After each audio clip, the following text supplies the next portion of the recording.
Magandang araw po sa inyo, Sir Blair, at sa inyong mga subscriber sa inyong YouTube na The Voice Addict at mga kwento ni Apong Isaac.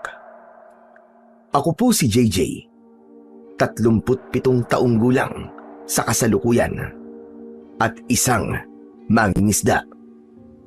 Isa po ako sa palaging nag-aabang at nakikinig po sa inyong mga kwento.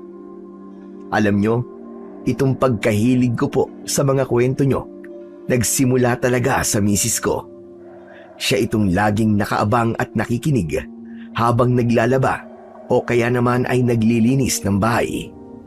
Hanggang sa pati ako, nahawa na rin. Kaya naisipan ko pong isulat ang naging karanasan namin noon ng tatay ko noong dekada 90. Si tatay ay isa ring mangingisda noon at kasama niya po ako palagi sa laot. Maayos ho ang kabuhayan namin noon, pero nagkaroon kami ng problema nang mauso ang paggamit ng dinamita sa dagat. Yung dating masaganang huli, naging paunti-unti na lang dahil sa epekto nito sa kabuhayan namin. Yung ibang mga mangingisda gumaya na din at sumama sa isang grupo na pinamumunuan ni Mang Lazaro na siyang nagpauso ng pagpapasabog. Nakakapanghina sa tuwing maririnig ko yung malalakas na pagsabog habang nangingisda kami. Lalo at nakikita namin ni tatay na nasisira ang mga bahura, tapos ang daming mga maliliit na isda na nakalutang at hindi naman nila kinukuha. Ganun po kasama at kaganid ang mga kasama naming mga mangingisda noon. Ang kaso, dahil sa kanilang kasakiman, magigising ang hari ng karagatan. Malalagay sa alanganin ang lahat dahil dito ay may nakipag-alyansa sa akin. Isang nilalang na kinatatakutan ng lahat, ang aswang ng dagat. Ibinigay niya sa akin ang isang gintong plauta na gagamitin ko para sa isang misyon. Isang misyon para protektahan ang dagat laban sa isang makapangyarihan ding nilalang. Simulan ko na po, Sir Blair. Ako po ulit, si JJ. At ito ang aking kwento. Wala naman talaga atang isda rito eh. Ang aga natin gumising pero hanggang ngayon, lambat pa rin ang laman ng banyera natin. Huwag kang mainip, ganyan talaga ang pangingisda. Hindi naman to parang nasa palengke ka lang. Na paglapit mo, meron kagad. Nangangalay na po kasi ako eh. Kanina pa ako nagtatapon ng lambat pero wala pa rin. Baka naman po lumipat na sa ibang lugar ang mga isda. Lipat po tayo, tay. Doon oh, sa tabi po nila Mang Lazaro. Naku, yoko dun. Dito na lang tayo. Dahil dito ang paboritong tambayan ng mga galunggong at sapsap pag ganitong oras. Maghintay ka lang, JJ. Ang dagat ay nagbibigay yan sa mga taong marunong maghintay. Paano kung abutin po tayo ng tanghali rito tapos wala pa ring huli? Sayang naman po ang krudo natin. Ay nako, huwag kang puro reklamo, anak. Mas lalong lalayo ang mga isda sa atin eh. Sige na, ihagis mo na lang ulit yung lambat at baka mamaya may dumaan dyan. Dalian mo na. Labag man sa loob ko, muli kong inayos ang lambat. Sige po, susubukan ko po ulit ha. Pero sana naman may makuha na. Itinaas ko ang lambat. Eksaktong iahagis ko na sana ito at biglang isang napakalakas na pagsabog ang bumasag sa katahimikan ng madaling araw. Sa sobrang gulat ko, nawalan ako ng balanse. Nahulog ako sa tubig. Agad akong lumubog, pero dahil sanay naman ako sa dagat, mabilis akong nakasisid at umahon paitaas. Pag-ahon ko, nakita ko si tatay na nakatayo na at abot-abot ang kaba habang nakatingin sa akin. JJ, ayos ka lang ba? Ayos lang po, Tay. Okay lang po ako.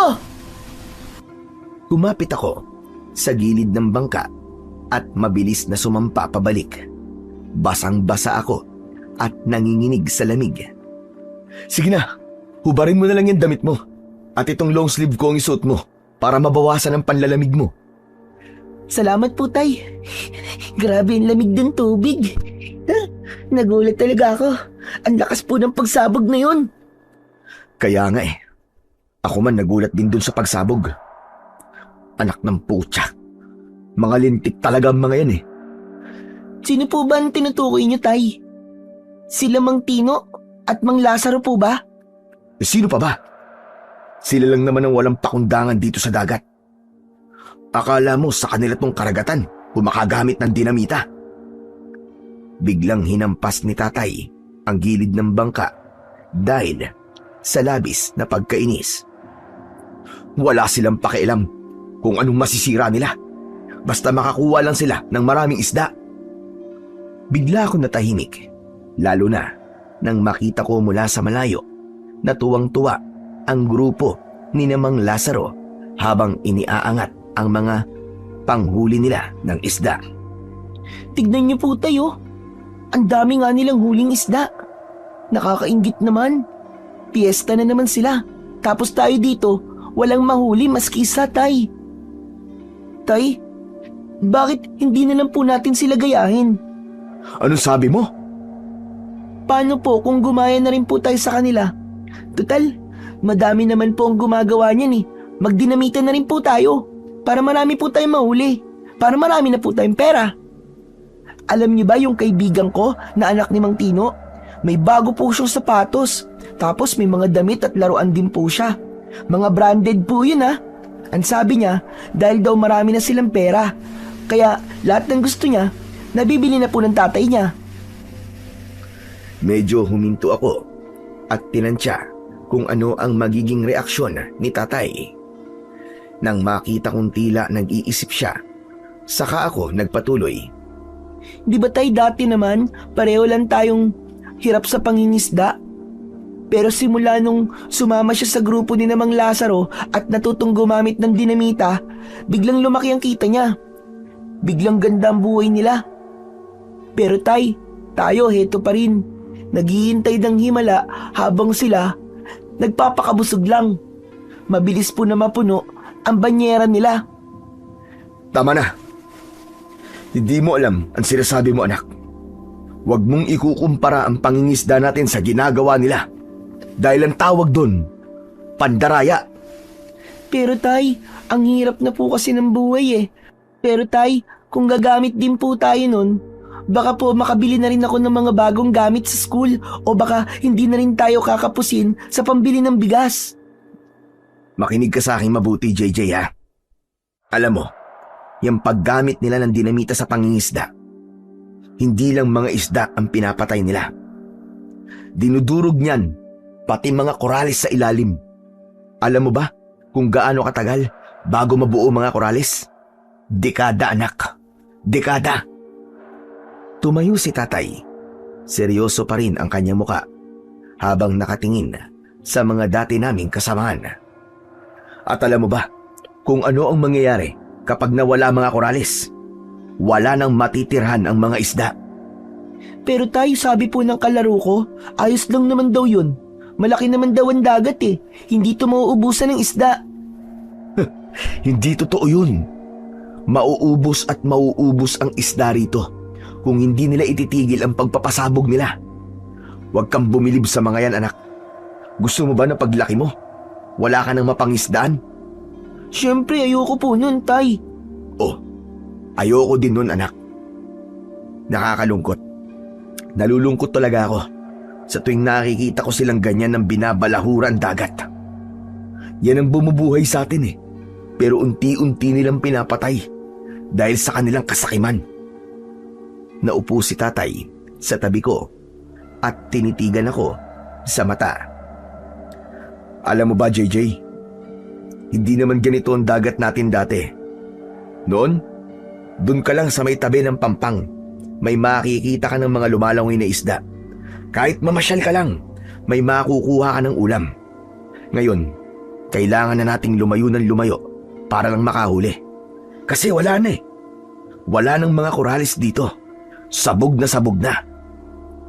Ganun po ba yun, Tay? Pag wala ng korales, wala na pong isda? Oo naman. Ikaw ba, pag halimbawang pinasabog ang bahay mo sa katitira, o di ba aalis ka? Ganon din ang mga isda, anak. Kapag wasak na ang mga bahay nila sa ilalim ng dagat, wala na silang mapagtataguan. Wala na silang mapangingitlugan. Sa huli, sinong talo? Ang mga tao, di ba? Tayo. Nanahimik ako ng matagal. Pinanood ko ang paghampas ng alon sa bangka namin. Naisip ko yung sinabi ni tatay. At tama siya. Pasensya na po. Hindi ko lang po siguro naisip yung epekto. Ayos lang, anak. Bata ka pa. Normal lang na matukso ka sa nakikita mong mabilis na pera. Pero ito ang tandaan mo. Ang madaling makuha, madali ring mawala. At madalas pa, may masamang kapalit. Sige po, kung ganun, maghihintay na lang po tayo. Kahit abutin pa po tayo dito ng tanghali. Basta, malinis po ang huli natin. Yan ang anak ko. O sige, iagis mo na ulit yung lambat. Huwag mo nang pakinggan yung mga dinamita. Mag-focus ka lang. Inihagis ko ang lambat. Sa pagkakataong ito, hindi na ako nagreklamo. Ilang sandali din kaming naghintay hanggang sa bigla ay may naramdaman ako. Tay! Tay, parang may pumitik. Talaga? Sige, angat mo, dahan-dahan lang ha. Huwag mong bibiglayin ng hila, anak. At baka maputol ang nylon at makawala yung isda. Sige, dahan-dahan lang. O yan, sige, hatakin mo pa. Tay, mabigat po eh. Marami po to. Talugan niyo po ako, baka mahila po ako nito sa tubig. Sige, sige. Oh, heto na. Sabayan mo ako ha. 1, 2, hila! Tay, ayan na. Ang dami nga! Yes! O, diba? Sabi ko naman sa'yo, anak eh. Konting tiyaga lang. Makakahuli din tayo. Kaya nga po, ang galing. Wow, tignan niyo po. Ang daming sapsap saka may mga galunggong din. Ayos, diba tayo. May pang-ulam na tayo. At meron din kahit papano na maibibenta. Pambili ng mga kailangan natin sa kusina. Yes, matutuwa ang nanay mo nito. Nagtulong kaming dalawa sa pag-angat ng mabigat na lambat. Parehas kaming hinihingal ni tatay, pero nakangiti. Iba pala talaga ang pakiramdam kapag pinaghirapan mo ang gawain. Nagpatuloy pa kami sa pangingisda at makalipas ang halos 1 oras, napuno na ang dala naming banyera. Sa loob ng halos 2 linggo, ngayon lang talaga kami nakahuli ng ganito kadami, kaya tuwang-tuwa talaga kami. Itinuring namin yung himala ni tatay. Samantala, habang papunta na kami sa Pangpang, hindi ko maiwasang sabihin sa kanya ang nasa loob ko. Tay, tama po talaga kayo. Mas masaya nga pala kapag ganito. Tignan niyo ang mga isda oh, sariwang-sariwa. Kumakawag-kawag pa. Kung araw-araw ganito kadami pong huli natin, makakabili rin po kaya ako ng bagong bag at sapatos sa susunod po na pasukan? Oo naman, anak. Basta tutulungan mo lang si tatay. Sipag at tiyaga lang. Okay? Sige po, tay. Masaya ako habang pinanonood ang unti-unti naming paglapit sa Pampang. Sa isip-isip ko ay matutuwa ang mga kapatid ko kapag nakita nila ang mga huli namin. Pero habang papalapit kami ng papalapit, napansin kong hindi normal ang galaw ng mga tao.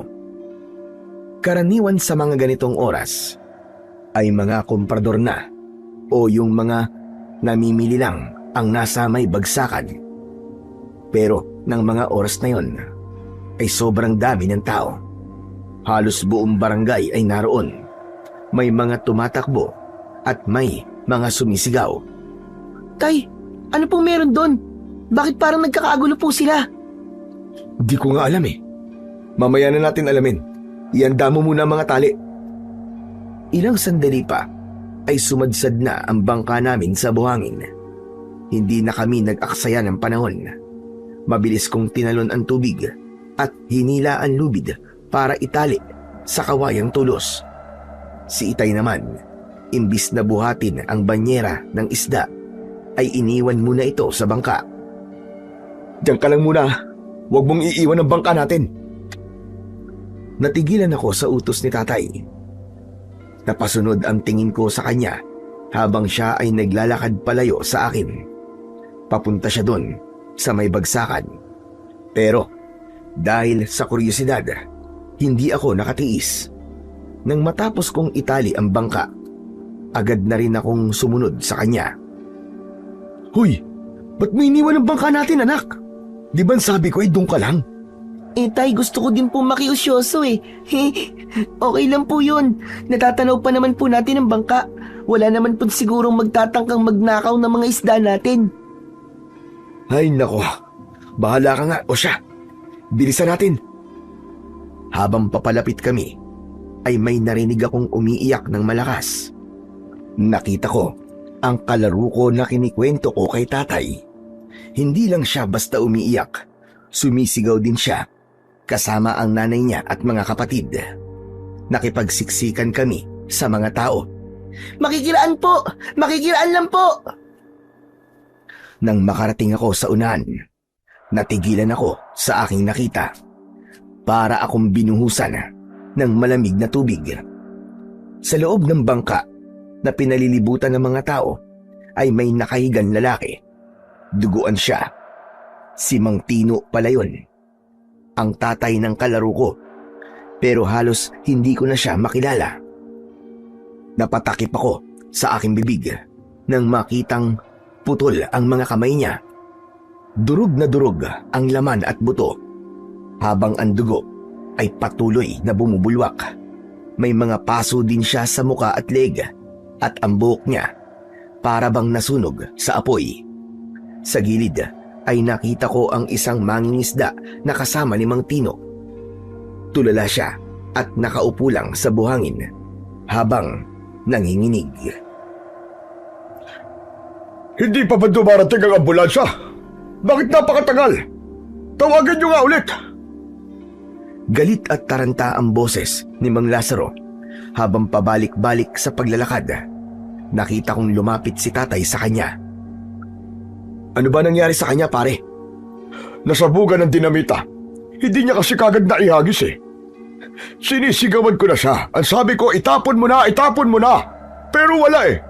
Ang bilis na naging pangyayari. Ewan ko ba? Siguro pumaya yung mitya. Tapos yun, ang bilis ng pagsabog. Hindi niya na nabitiwan eh. Doon na pumutok sa mismo kamay niya. Sabi ko na nga be. Kawawa naman. Napailing ng sunod-sunod si tatay. Pero hindi niya na naituloy ang pagsasalita. Samantala, lumapit ako sa kalaro ko. Nakatayo siya sa likuran ng nanay niya. May hawak siyang laruan. Yun, yung ipinagyayabang niya sa akin nung isang araw. Habang umiiyak siya, ay dahan-dahan niya itong binitiwan. Hindi niya na ito pinulot. Patuloy lang siya sa pag-iyak habang nakatitig sa tatay niya. Maya-maya pa ay dumating na ang ambulansya. Binuhat ng mga kalalakihan si Mang Tino. Sumisigaw siya sa sakit. Masakit daw ang mga kamay niya kahit wala naman na siyang kamay. Nang makaalis na ang ambulansya kasama si Aling Maring at ang kalaro ko, ay naiwan kaming mga osisero doon sa Pangpang. Halika na, JJ. Ibibenta pa natin yung mga isda natin. Tahimik kaming naglakad pabalik sa bangka namin para kunin ang banyera. Wala akong imik habang binubuhat namin ang huli naming isda pauwi. Nawala bigla ang saya ko. Nawala yung excitement ko sa bagong bag. Ang tanging nasa isip ko ay ang itsura ni Mang Tino at ang muka ng kalaro ko habang umiiyak. Pagdating namin sa bahay, ay agad na kumuha siya ng baso ng tubig at ininom ito ng diretsyo. Hindi din naman ako mapakali at mas lalong hindi ako matahimik. Tay, mabubuhay pa po ba si Mang Tino? Hindi ko alam, anak. Pero sa dami ng sugat at dugong nawala sa kanya, delikado siya. Natatakot po ako. Nakakatakot po yung nangyari sa kanya. Ang sakit-sakit po siguro nun. Humarap sa akin si tatay. Hinawakan niya ang magkabilaan kong balikat at tinitigan ako sa mata. O ano? Nakita mo yung nangyari, anak? Yun yung sinasabi ko sa iyo kanina sa laot. Yung mga nagmamadaling yumaman at mahilig siya shortcut. Madalas, shortcut din ang disgrasya sa kanila. Tama ka, Tay. Hindi pala dapat ako na mainggit. Kaya nga, pagpasyensyahan mo na ako kung medyo nagalit ako sa iyo kanina. Kung gagamit din tayo ng dinamita, gusto mo ba na ganun ang mangyari sa akin, anak? Hindi po, Tay. Ayoko po. Tay, sorry po ah. Mali po yung naisip ko kanina. O sige na, magpalit ka na ng tuyong damit. Tapos, ayusin na natin yung mga huli natin para madala na natin sa palengke. Sige po, magbibihis na po ako. Tumango ako at sumunod kay tatay. Habang nagpapalit ako ng damit, narinig ko ang tawag ng nanay ko mula sa kusina. Nagtatanong kung kumusta ang huli namin. Napangiti ako ng bahagya. Kahit hindi kami mayaman, kahit wala akong branded na sapatos o remote control na kotse, sapat na sa akin na narito kami, ligtas at kumpleto. Pero hindi nagtagal ang ngiting yon. Bago pa man kami makapunta ng palengke, ay kumalat na ang balita tungkol sa pagkamatay ni Mang Tino. Hindi na daw kinaya, ang dami ng dugong nawala sa kanya. Bago pa man sila makarating sa ospital sa bayan. Napatigil si tatay sa pag-aayos ng banyera sa tricycle. Napapailing siya, sabay hawak ulit sa banyera. Tinulungan ko na siyang isakay ang banyera. Pinaandar niya na ito patungong palengke. Pagdating namin, agad kaming lumapit sa pwesto ng aming suki na si Mang Siling. Oh, Frankie! Nakoy, mabuti naman at may dala kayong isda ngayon. Matagal-tagal na din mula nung huli kayong nakapagdala ng tinda rito ah. Akala ko nakalimutan nyo na ang pwesto ko. Hindi naman po, Mang Siling. Medyo hindi lang talaga kami siniswerte nito mga nakaraang araw. Siguro naman po nabalitaan nyo na po yung nauuso ngayon dun sa amin, na halos lahat ng mangingisda ay gumagamit na ng dinamita. Kaya madalang na po yung ganito na may mahuli kaming mag-ama. Oo, nabalitaan ko nga yan. Nakalulungkot nga na nauuso na naman ang dinamita. Kapag nga ganon, ang nakukuha ko, mahirap maibenta kasi durugan laman at mapula pa yung mga mata. Ang akala tuloy ng mga suki ko hindi sariwa ang mga binibenta ko. Nako, wag ho kayong mag-alala, Mang Siling. Makakabawi ho kayo dito sa mga dala ko. Malinis ang pagkakahuli ng mga yan. Lambat lang po ang gamit namin dyan. May siyang tunay naman, Frankie. Heto, tignan mo. Napakaganda ng sapsap na ito. Makislap pa ang balat at malinaw ang mata. Ganitong-ganito kasi ang hinahanap ng mga suki ko. Alam mo, kapag ganito ang tinda ko, abay hindi ako napapahiya. Yung mga galing kasi sa dinamita, abay minsan nahawakan pa lamang, nagkakahiwa-hiwalay na. Tapos amoy pulbura pa. Nakakahiya sa mga mamimili. Mang Siling, maganda po talaga ang kalidad ng mga yan. Ako po ang nakahuli sa iba dyan Tinutulungan ko po si tatay sa pangingisda. Aba, ang galing naman ito si JJ. O sige, dahil napakaganda ng huli ninyo at alam kong pinaghirapan nyo ito, dadagdagan ko ang presyo para naman may pangmerienda itong si JJ. Wow, thank you po, Mang Siling. Ang bait niyo po talaga. Nako, maliit na bagay lamang yon para sa isang batang mabait na kagaya mo. Nakangiti kami ni tatay habang inilalagay ni Mang Siling ang mga isda sa kanyang timbangan. Pakiramdam ko, lahat ng pagod ko kaninang madaling araw ay nawala. Samantala, paglabas namin ng palengke, may laman na ang wallet ni tatay. Naisip ko na kagad yung masarap na tanghalian na lulutuin mamaya ni nanay. Pero bago yun, naramdaman kong kumalam na ang aking sikmura. Tay, bili po muna tayo ng pandesal. Sige anak, bumili ka na rin ng soft drinks at magmerienda tayong dalawa. Inabot niya sa akin ang ilang barya. Mabilis akong tumakbo sa panaderya. Pagbalik ko ay pinagsaluhan na namin ito ni tatay. Ano anak, masarap ba? Opo tay, ang sarap po. Nang matapos kaming magmerienda, ay pinaandar na ni tatay ang kanyang tricycle. Masaya kaming nagkwekwentuhan tungkol sa kung paano kami nakarami ng huli. Pagdating namin sa bahay, agad kaming sinalubong ni nanay na may malapad na ngiti. Tuwang-tuwa siya nang iabot ni tatay ang aming napagbentahan. Dahil doon ay lalo siyang sumigla sa paggawa ng mga gawaing bahay at sa pag-aasikaso sa amin buong araw. Samantala, pagkatapos naming kumain ng hapunan, ramdam ko ang pagbigat ng aking mga talukap. Kaya naman, humiga na ako sa papag at hindi ko na namalayan na nakatulog na pala ako ng mahimbing. Mabilis na lumipas ang magdamag. Bago pa man sumikat ang araw kinabukasan, narinig ko ang boses ni tatay na nanggigising sa akin. JJ, oras na nak para mangisda, gising na. Bumangon ako kahit medyo inaantok pa. Naghilamos at uminom ng mainit na gatas. Maya-maya lang, naglakad na kami ni tatay patungo sa pangpang kung saan nakaparada ang aming bangka. Nang makalapit kami sa bangka, sinakay na namin ang mga kagamitan at unti-unting itinulak ang bangka sa tubig.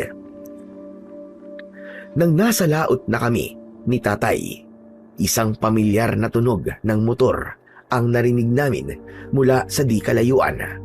Nakita namin ang bangka ni Mang Lazaro at iba pa niyang mga kagrupo. Nagkatinginan kami ni tatay, lalo na nang makita naming hindi pa rin pala sila nagtatanda. Gumagamit pa rin sila ng mga dinamita sa pangingisda. Isang malakas na pagsabog ang muli naming narinig. Anak ng putya naman oh! Kamamatay lang ng kasama niyo kahapon ah! Hindi pa rin kayo nadala! Mga hayop kayo! Mga hayop! Tay, tama na po. Baka marinig po nila kayo. Baka kung ano po ang gawin nila sa atin. Wala akong pakialam, JJ. Tignan mo sila oh. Parang walang nangyari. Nasa kabao na yung kasama nila ngayon. Pero hanggang ngayon, nagpapatuloy pa rin sila sa pagpapasabog ng dinamita. Nakakabwisit talaga. Mga walang utak. Mga utak galunggong. Tay, tama na po. Tumigil na po kayo. Mabuti na lang at tumahimik na si tatay. Huminga siya ng malalim at naupo sa gilid ng bangka. Pilit niyang pinapakalma ang kanyang sarili. Nanatili kaming tahimik habang pinapanood namin ang mabilis na pangunguha ng mga lumulutang na isda ng grupo ni Mang Lazaro. Para silang mga buwayang nag-uunahan sa huli. Walang pakialam sa pinsalang ginawa nila sa ilalim ng dagat. Wala na. Patay na ang pwestong to. Wala na tayong mauhuli dito. Nilipat po ba tayo, Tay? Hindi anak, uwi na tayo. Bahala na kung ano may uulam natin mamaya. Sigurado naman akong may natira pa mula sa pinagbentahan natin kahapon. Sige po. Aayusin ko na po itong mga lambat. Tahimik kong inayos ang lambat. At habang inilalagay ko na ito sa timba, may napansin ako sa tubig. Tay! Tay! Ano yun? Parang lumalaki po ang tubig. Tignan niyo po. Napatingin si tatay sa tubig. Nanlaki ang mga mata niya nang makitang lumalaki na nga ang mga alon at sa isang iglap ay umikot ang bangka namin. Tapos ay mabilis na tinangay papunta sa malayo. Anak! Yung motor! Paandarin mo yung motor! Dalihan mo! Sige po, Tay! Heto na po! Sinubukan kong paandarin ang makina ng bangka pero ayaw nitong umandar. Ang sagwan na nakunin mo! Magsagwan na lang tayo! Kailangan natin makabalik sa Pangpang ngayon din! Sinubukan namin magsagwan ng mabilis pero walang nangyayari. Kahit na anong gawin namin ay hindi umuusad ang bangka patungo sa Pangpang. Sa halip, lalo lang kaming inilalayo ng mga alon. Tay, bakit po ganito? May bagyo po ba? Bakit bigla-bigla naman? Walang bagyo, anak. Walang ibinalita. Pero wag mo nang isipin yun. Ituloy mo lang ang pagsasagwan. Huwag kang titigil. Malakas ang hila ng tubig sa ilalim. Kailangan malabanan natin yan. Pinagpawisan ako ng malapot kahit malamig ang simoy ng hangin. Ang mga braso ko ay nagsimulang manginig sa pagod. Tay, hindi ko na po kaya. Nangangawit na po ako. Kayanin mo, anak. Isipin mo nanay mo at ang mga kapatid mo. Sagwan pa, sige. Lakasan mo. Sabayan mo ko. Isa. Dalawa. Isa. Dalawa. Sagwan, anak. Nagsasagwan si tatay. Pero baka sa mukha niya ang kaba. Nakita ko ang mga ugat sa braso niya na parabang puputok na. Pero sa kabila ng pagsisikap namin, ang bangka ay patuloy na umiikot at tinatangay ng misteryosong puwersa. Maya-maya pa ay panay ang lingon ko sa paligid. Tay, wala na po yung mga bangka ni Namang Lazaro ah. Malalaki ang mga bangka nila, anak. Kaya nakabalik na siguro sila sa Pampang. Pero wag yan ang atupagin mo. Kailangan mo mag-focus para makaalis na tayo rito. Sige po, Tay.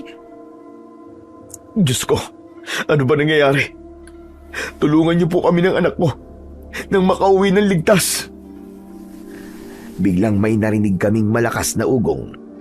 Hindi ito galing sa makina, kundi galing sa mismong ilalim ng tubig. Para bang may malaking bagay na gumagalaw sa kailaliman. Ang bangka namin ay umangat ng bagya.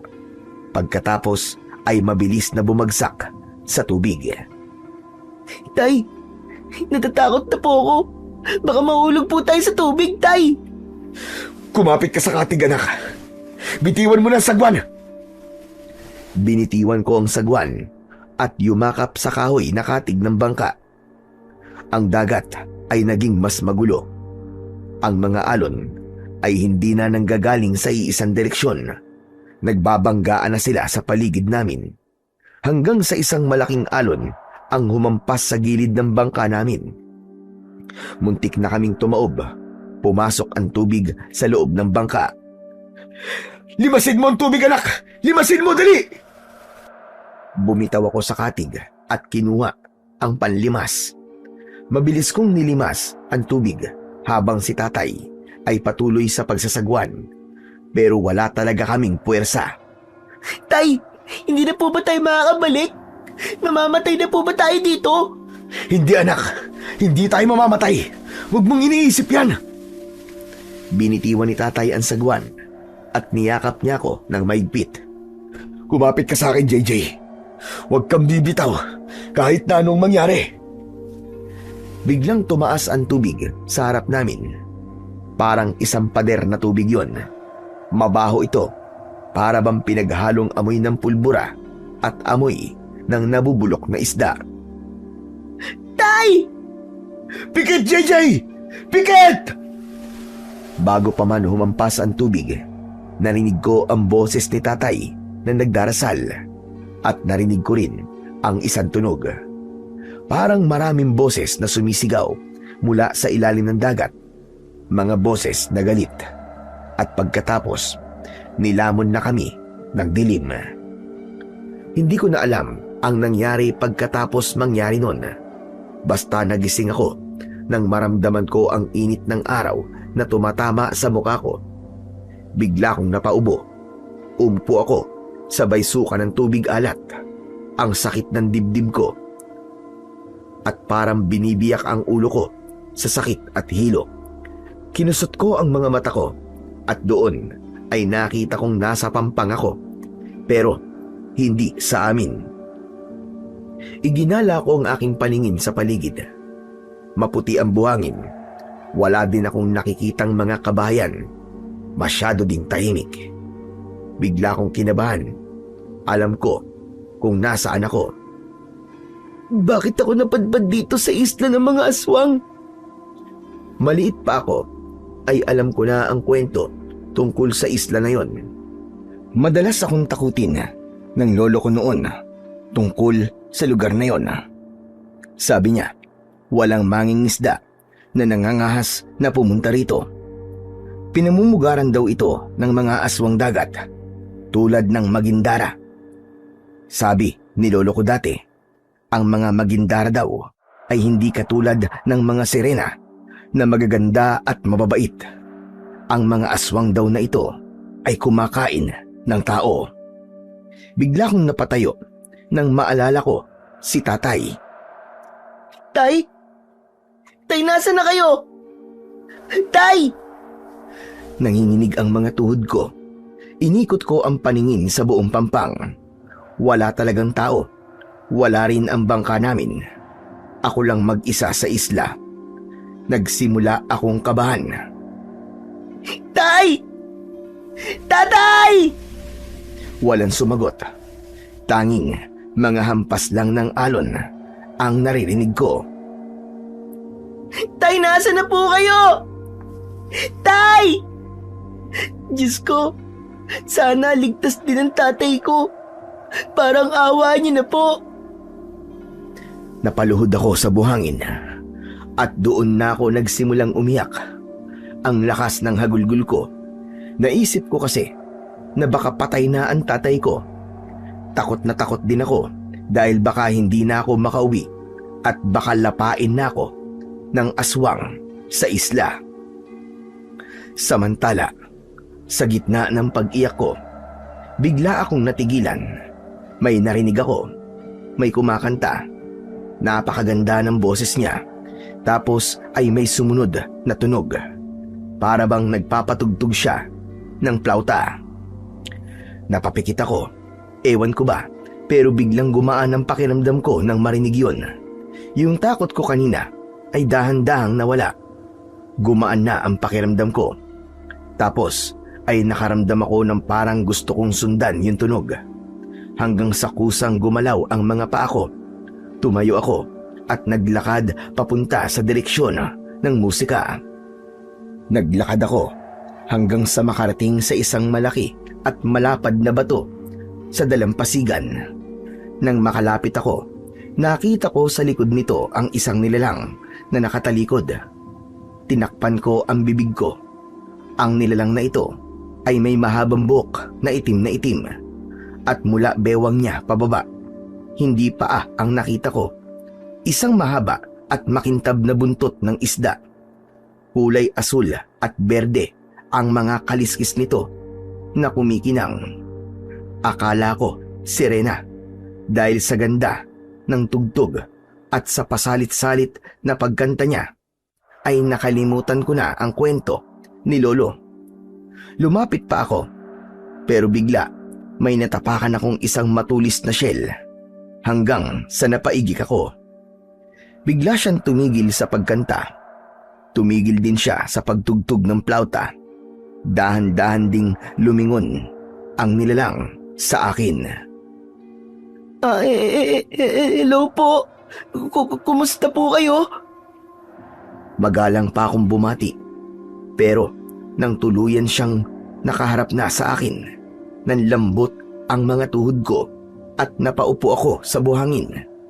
Ang mukha niya, hindi ito mukhang tao. Ang mga mata niya ay walang puti, kundi purong itim. Ang balat niya sa mukha ay may kaliskis sa noo at pisngi. Wala siyang ilong, 2 butas lang na parang sa isda.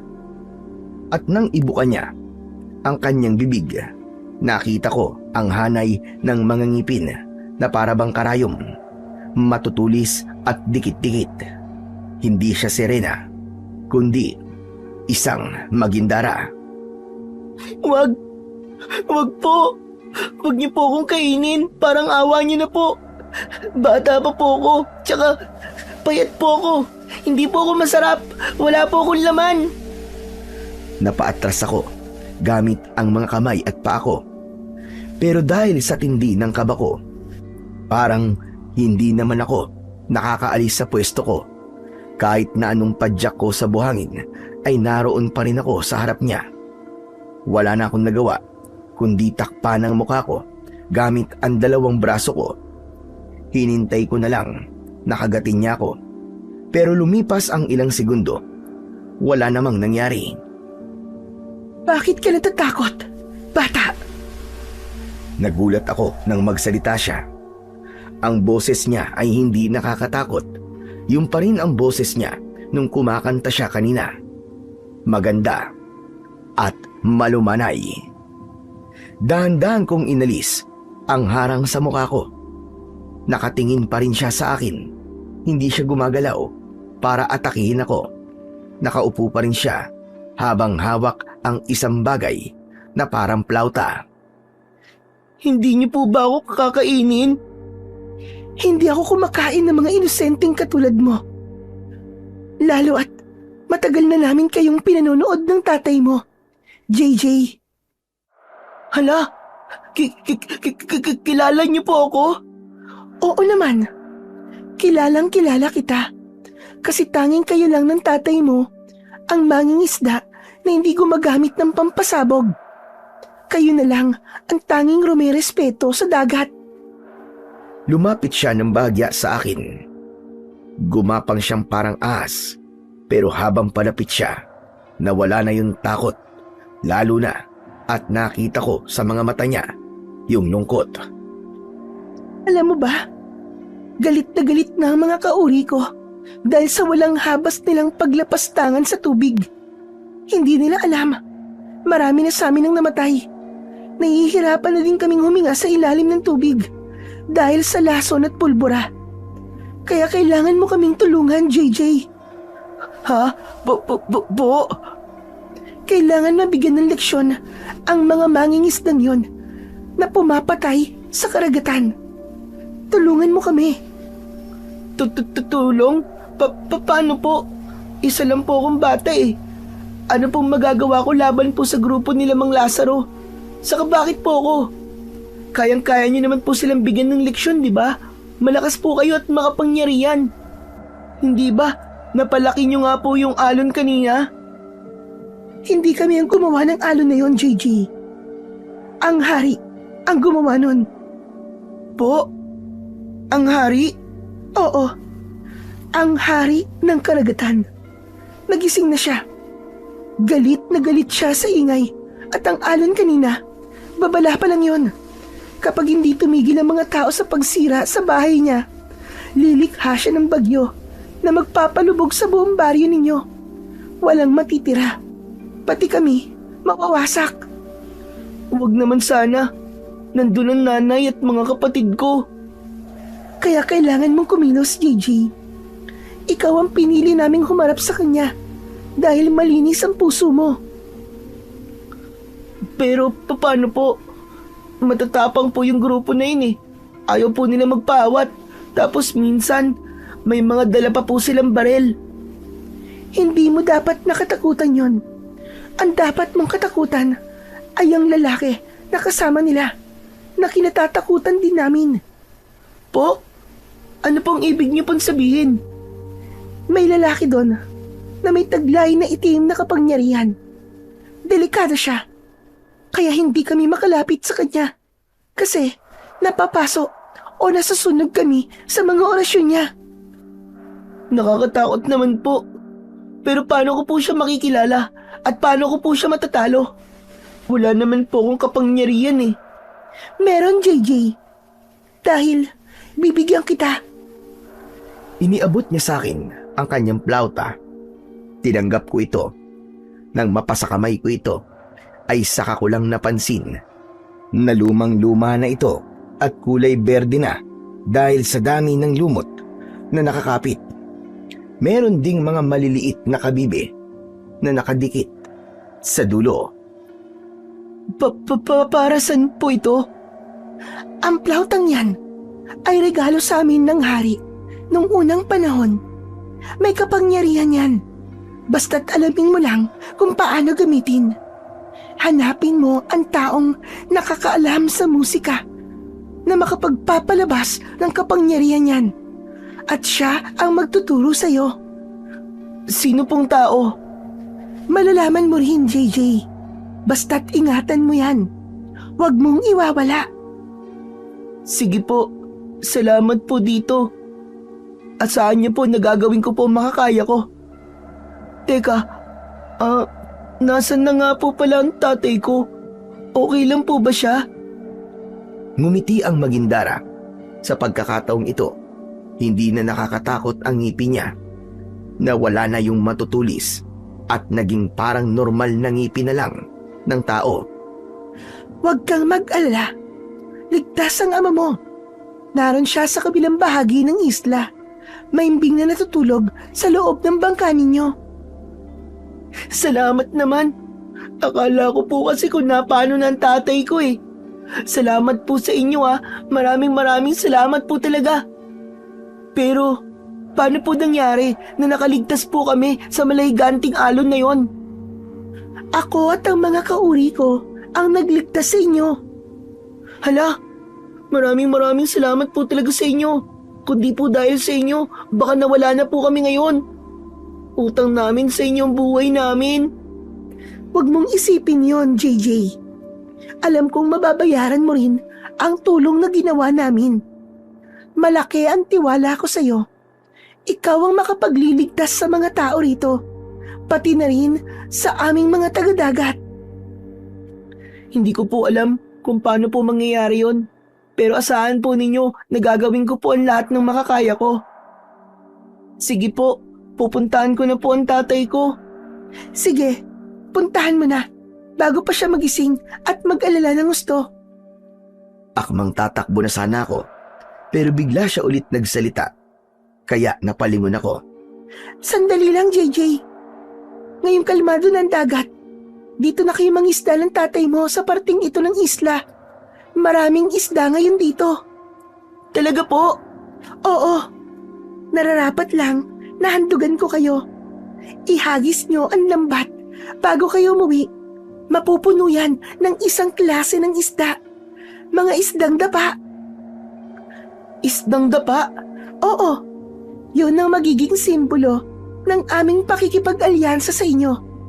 Pero bago kayo manghuli, patugtugin mo lang ang plauta para malaman ng mga Magindara na kaibigan kayo. Walang gagalaw sa inyo dito. Maraming salamat po kung ganun.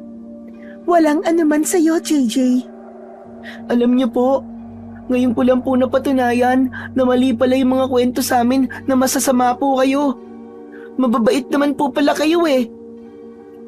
Totoo naman yon, JJ. Masama kami sa mga taong masama sa dagat.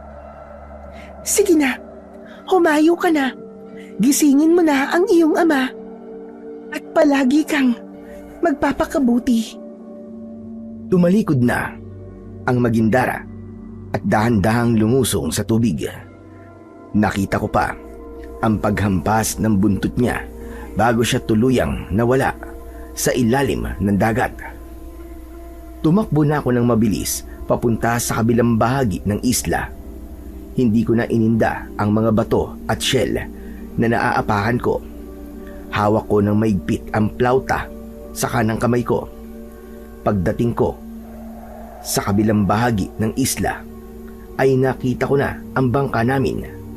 Nakasadsad ito sa buhangin pero buo at walang sira. At sa loob, nakita ko si tatay nakahiga at tulog na tulog habang humihilik pa. Tay! Tay, gising po! Tay! Nagising si tatay at gulat na napabangon. JJ, ano nangyari? Nasaan tayo? Nandito po tayo sa isla ng mga Magindara, tatay. Ano ka mo?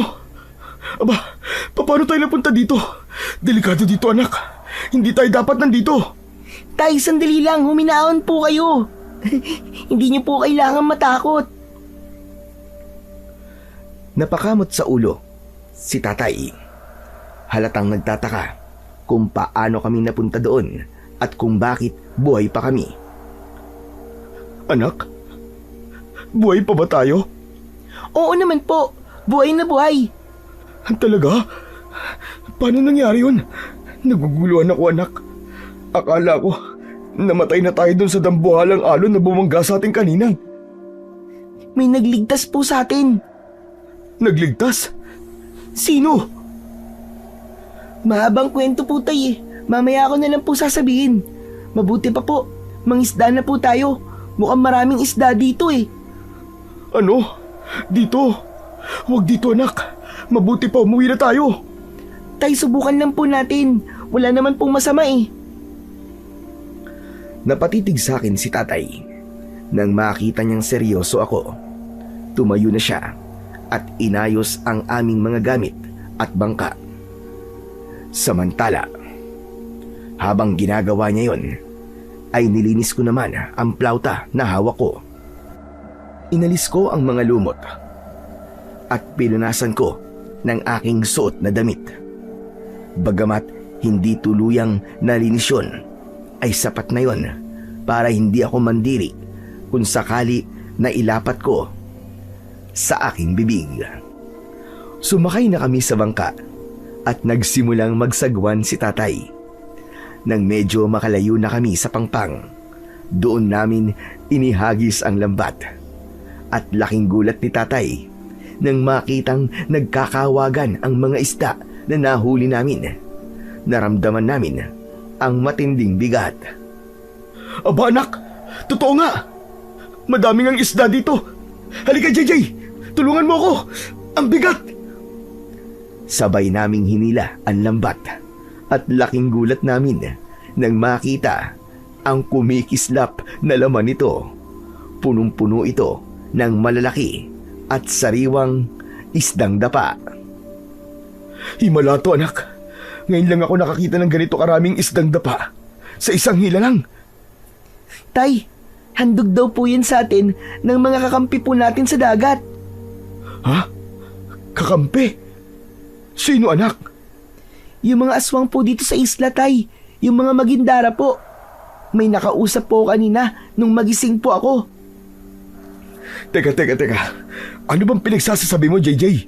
Baka nananaginip ka lang. Totoo po. Sila po ang nagligtas sa atin. At sa kanila din galing ang mga isdang yan. Maniwala po kayo sa akin. Nagsasabi po ako ng totoo. Napatigil si tatay sa pag-aayos ng banyera. Tinignan niya ako ng matagal. Bakas ang kaba sa kanyang mga mata. Huwag ka nga nagbibiro ng ganyan, JJ. Baka maniwala ako sa'yo, ha? Lalo pat ang islang to ay pinaniniwalaan talagang pugad ng mga aswang dagat. Kung totoong may nakausap ka, abay delikado. Mabuti pa umalis na tayo dito. Iuwi na natin itong mga huli natin. Tara na! Hindi na ako nakipagtalo pa kay tatay. Tahimik ko na lang na ibinulsa ang plauta na ibinigay sa akin ng mahiwagang nilalang na yon. Itinago ko ito para hindi makita ni tatay. Saka ko na lamang sasabihin sa kanya ang tungkol sa regalong yon. Samantala, dahil sa kalmado na ang dagat, mabilis kaming nakauwi. At pagdating namin sa Pampang, agad na nagsilapitan ang mga tao. Ang lahat ay nag-aalala dahil mabilis palang kumalat ang balita tungkol sa nangyari kaninang madaling araw. Maraming mga bangka ang nasira at may mga mangingisdang hindi pa nakakabalik. Masaya sila nang makita kaming ligtas, pero mas masaya sila nang makita ang laman ng aming bangka. Mabilis na lumapit ang tuprador na gustong baratin ang huli namin para ibenta ng mas mahal. Nagpataasan sila ng presyo. Pero si tatay ngumiti lang at tinignan silang lahat. Pasensya na muna kayo mga suki Alam nyo namang may pinangakuan na ako Kay Mang Siling na po nakalaan tong mga huli ko Wala silang nagawa, kundi ang tumalikod na lang. Agad naming inuwi ni tatay ang mga isda. Tapos ay agad kaming nagbihis. Inayos na rin namin ang mga banyera sa loob ng tricycle. Saka kami bumiyahe papunta ng palengke. Biglang nagliwanag ang muka ni Mang Siling nang makita kami. Agad niya kaming sinalubong. Diyos ko, Frankie! Akala ko kung ano na nangyari sa inyo. Nabalitaan ko ang nangyari. May mga nawawala pa daw na mangingisda. Naku, totoo po yun, Mang Siling. Pero mamaya na lang po natin pag-usapan yan. Kasi baka mamaya, mabalisa po itong mga isdang dala ko. Oo nga naman. Ano ba yung mga huli mo ngayon? Mga isdang dapa po. Pinagkaguluhan to kanina dun sa playa. Pero hindi ko po binigay. Para po sa inyo talaga ang mga to. Fresh na fresh po mga yan. Aba, talagang naging sunod-sunod na ang swerte ninyong mag-ama. Pangalawang araw na to, na maganda ang huli ninyo. Kaya nga po Sana nga po magtuloy-tuloy na po ang swerte. Magtutuloy-tuloy yan. Basta't maniwala ka lang. Heto ang bayad. Pinresyohan ko yan na sa pinakamataas na presyo. Naku, Mang Siling, maraming salamat po. Habang nag-uusap ang dalawa, hindi ko napansin na bahagyang lumitaw ang dulo ng plauta mula sa pagkakasuksok nito sa akin sando. Agad itong napansin ng matanda. JJ, ano ba yung nakalawit na yan? Ito po ba? Napulot ko lang po to kanina dun po sa may pangpang. Laruan lang po ito, nagawa po sa lumang kahoy. Tinignan ako ng matagal ni Mang Siling. Parang sinusuri niya kung nagsasabi ba ako ng totoo. Pagkatapos ay tumango lang siya at itinuloy ang pag-aayos ng mga isda sa kanyang pwesto. Mang Siling, uwi na po kami Maraming salamat po uli sa inyo. Sige, mag-iingat kayo sa pag-uwi. Tumango kami ni tatay bilang paggalang. Pagkatapos ay tumalikod na kami at diretso ang lakad papunta sa aming nakaparadang tricycle sa gilid ng palengke. Habang naglalakad, ramdam ko na may nakatingin pa rin sa akin mula sa likuran. Hindi ko na kailangang lumingon para malaman kung sino. Alam kong si Mang Siling yun. Isinakay na namin ang mga walang lamang banyera sa loob ng sidecar. Pagkatapos ay pinaandar na ni tatay ang motor ng kanyang tricycle. Sa loob ng ilang minuto, mabilis naming binigtas ang kalsada at nakarating kagad kami sa aming bahay. Pagdating namin, ramdam ko pa rin ang pagod, pero mas nangibabaw ang tuwa dahil sa dami ng huli namin at sa laki ng kinita ni tatay. Mabilis na lumipas ang oras. Habang nagpapahinga kami ni tatay sa balkonay, ay may biglang tumawag mula sa labas ng aming bakod. Nagulat kami nang makitang si Mang Siling pala ang aming bisita. Frankie, naku, pasensya ka na sa istorbo Mang Siling, kayo pala. Bakit po pala kayo napasugod dito? May problema po ba sa isdang nakuha niyo sa amin kanina? Ay wala. Walang problema sa mga isda iyo. Iba ang ipinunta ko rito. Kung ganun ano po, may kailangan po ba kayo, Mang Siling? Ano kasi, Nako, teka lang po, Mansiling. Hali po muna kayo rito. Nakalimutan ko pong yayain kayo dito sa loob. Tuloy po kayo. Lumapit siya sa amin at umupo sa aming papag. Tumingin siya sa akin ng seryoso at hindi na siya nagpaligoy-ligoy pa. Pwede ko bang kausapin ang anak mo? Tungkol sana ito, sa plauta na hawak niya kanina. Sige ho. Salamat. JJ Iho. Pasensya ka na. Pero alam kong nagsisinungaling ka sa akin kanina sa palengke. Ang plauta na hawak mo ay hindi laruan, di ba? At hindi mo yung basta napulot lamang. Tumingin ako kay tatay na ngayon ay naguguluhan na rin. Wala na akong nagawa kundi ilabas ang plauta mula sa loob ng aking sando at ipinatong ito sa papag. Doon ko na ikinuwento ang lahat. Totoo ba ang mga sinasabi mo, JJ? Nakausap mo talaga ang mga aswang ng dagat? Oo nga po. Kanina ko pa po yung sinasabi sa inyo eh. Ayaw nyo lang pong maniwala eh. Biglang kumilos si Mang Siling at hinawakan ang plauta. Inilapit niya ito sa kanyang muka at pinakatitigang mabuti. Ito nga ang plauta na yon. Hindi nagsisinungaling ang anak mo, Frankie. Bigay nga ito ng mga magindara. Bigay ng mga magindara? Bakit naman po siya bibigyan ng luma at malumot na bagay na yan? Huminga ng malalim si Mang Siling at tumingin sa akin. Hindi niya sinagot ang tatay ko. JJ, kumuha ka ng isang mangkok ng tubig na may asin at ikuha mo din ako ng malinis at puting tela. Mabilis akong sumunod. Pagbalik ko, inilapag ko ang tubig sa mesa. Tapos ay dahan-dahan niyang inilubog dito ang plauta. Habang inilulubog niya ito, ay may ibinubulong siyang mga salita na hindi ko maintindihan. Ilang sandali pa ay kinuha niya ang plauta at ibinalot sa puting tela. Doon tayo sa loob. Delikado dito at baka may makakita. Pumasok kami sa loob ng bahay. Nagtataka man ay naging sunod-sunurang kami sa matanda.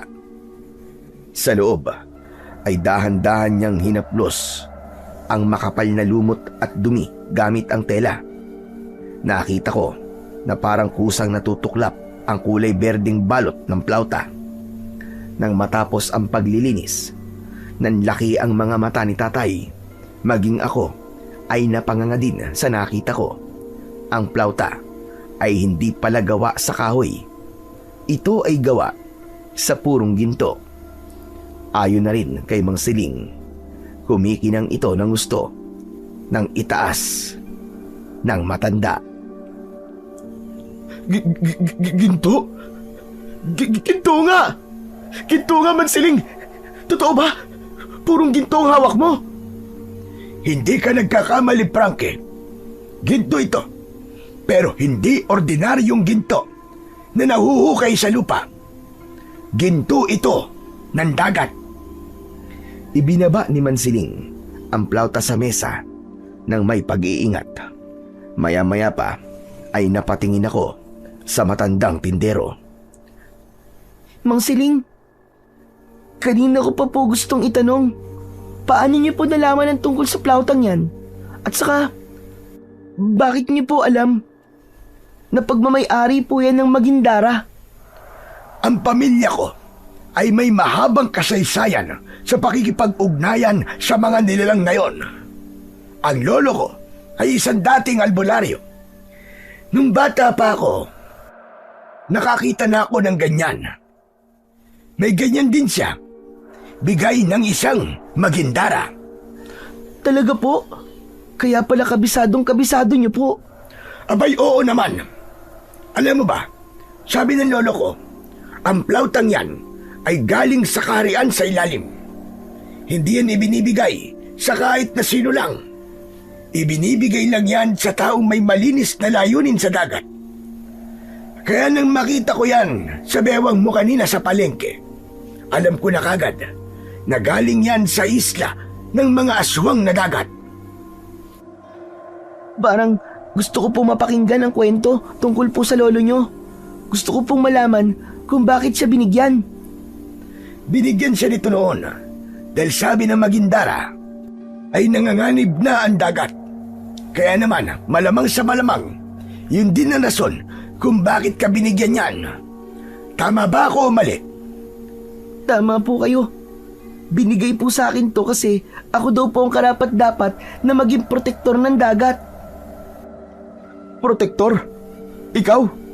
Bakit ikaw naman, anak? Ang bata mo pa para magkaroon ka ng ganyang klaseng responsibilidad. Saka, ano bang kayang magawa ng bagay na yan? Aba, Frankie, marami. Muli akong napatitig kay Mang Siling. Naalala ko kasi bigla ang sinabi sa akin ng Magindara na makilala ko ang taong nakakaalam ng lahat ng bagay tungkol sa plauta, yung lalaking may alam sa lumang musika. Mang Siling, alam niyo pong tumugtog ng isang lumang musika? Oo naman. Tinuruan ako noon ni tatay. Kasi sabi niya, kapag daw naman ako na ang plauta, kailangan daw ay alam ko kung ano-ano ang kapangyarihan nito. Iba-ibang musika ang patutugtugin mo sa iba't ibang pagkakataon o hangarin mo. Ano po ang kapangyarihan yan? Bago ko sagutin yan, heto, pakinggan mo muna ito. Muling pinulot ng matanda ang plauta at inilapat ito sa kanyang bibig. Dahan-dahan niya tong hinipan. Isang mahaba at malinis na tunog ang lumabas. Habang tumatagal, ang tunog ay tila pumapasok sa loob ng aking dibdib. May mainit na enerhiya akong nararamdaman. Pakiramdam ko ay lumuluwag din ang bawat paghinga ko at para akong inaantok. Nang ibaba ni Mansiling ang plauta, nagkaroon ng katahimikan sa pagitan naming tatlo. Tumingin siya sa akin ng seryoso. Maya-maya pa ay ngumiti siya bago nagsalita.